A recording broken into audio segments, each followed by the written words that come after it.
তেলেঙ্গানায় 400 একর জমি মানে জঙ্গল নষ্ট করে দেওয়া হচ্ছে একটা পার্ক বানানোর জন্য।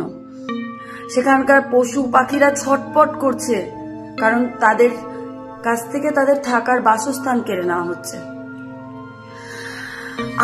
আমার ভিডিওগুলো দেখে বুকটা ফেটে যাচ্ছে যে এই অবলা জীবগুলোকে কি করে মানুষ কষ্ট দিতে পারে এইরকম ভাবে।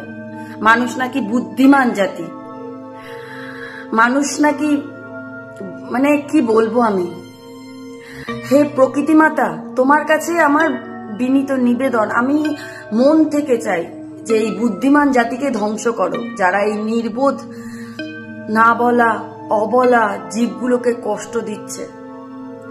নিজের প্রফিট, নিজের টাকা ইনকাম, নিজের ইনকামের জন্য এই অবলা জীবগুলোকে যারা কষ্ট দিচ্ছে তাদেরকে উচিত শিক্ষা দাও। কি করে পারে মানুষ এতটা নির্দয়ী হতে? একবারও ভাবছে না যে তারা সমাজ, তারা পুরো পৃথিবীর ক্ষতি করছে। একদিকে প্রচার হয় গাছ লাগাও গাছ লাগাও, প্রাণ বাঁচাও গাছ লাগাও, আর তারা গাছের পর গাছ কেটে ফেলছে, গাছের পর গাছ কেটে নিজেদের ইনকাম সোর্স তৈরি করছে।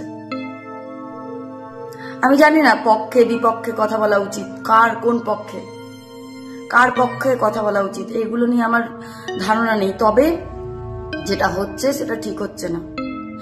প্রকৃতি মাতা চাইলে সেকেন্ডের মধ্যে মায়ানমারের আমরা দেখলাম না করে দিতে, একটা সেকেন্ডও সময় লাগবে না।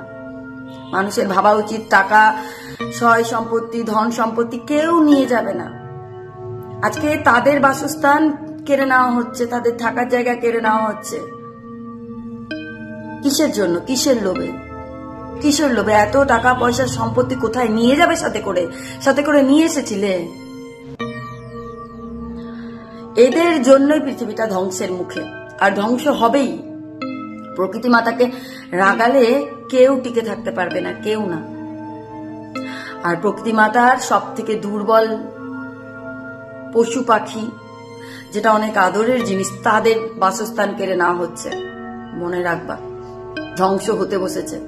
আমি তো প্রকৃতি মাতার কাছে বিনীত নিবেদন করছি যে এই বুদ্ধিমান জাতিকে ধ্বংস করে দাও, কারণ তারা এই নির্বোধ বোকা বলা চলে না, তারাই বুদ্ধিমান।